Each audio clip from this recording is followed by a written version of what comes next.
Okay, so we are going to look at histograms. Now, a histogram is a bar graph that shows the frequencies of data values in intervals of the same size.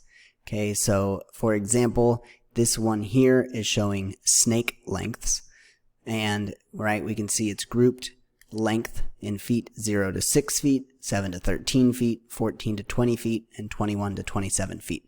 And then the frequency is telling us, of these snakes that were measured, 4 snakes were 0 to 6 feet long, 3 snakes were 7 to 13 feet long, 1 snake was 14 to 20 feet long, and 2 snakes were 21 to 27 feet long.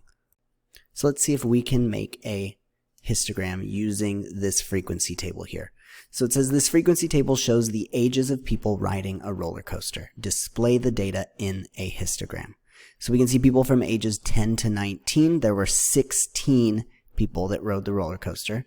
From age 20 to 29, there were 11 people that rode the roller coaster. From ages 30 to 39, there were 5 people that rode the roller coaster. From 40 to 49, there were 2 people.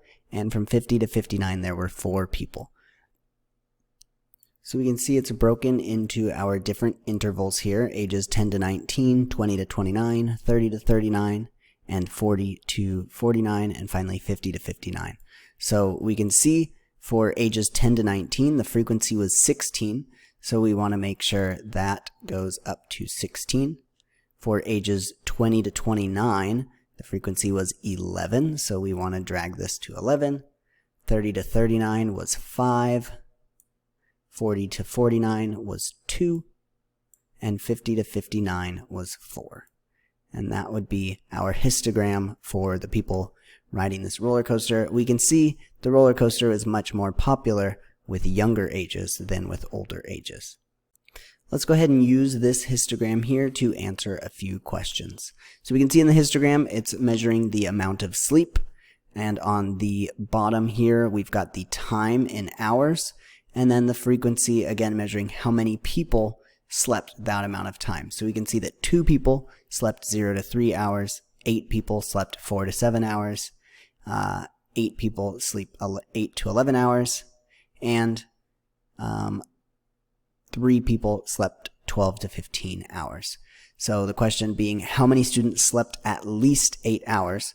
Well, we can see that this category, 8 to 11, and this category, 12 to 15, would have been people who slept at least 8 hours. So that would be 8 plus 3, which is 11 students. The next question says, how many students slept less than 12 hours? So that would be anyone not in this category. So all 3 of these.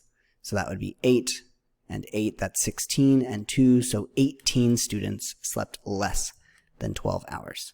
All right, now in this one, we're just going to compare the usefulness of a histogram versus a circle graph or pie chart for differing uses. So this one says the data displays show how many push-ups students in a class completed for a physical fitness test.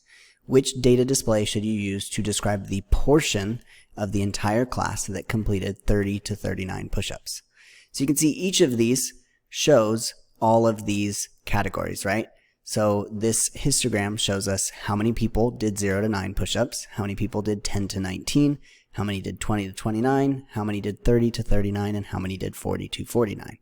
Now, with the push-ups, instead of showing how many did each of these categories, it shows the percentage of the total, meaning, if we look at this first one, push-ups 0 to 9, 12% of the class did 0 to 9 push-ups.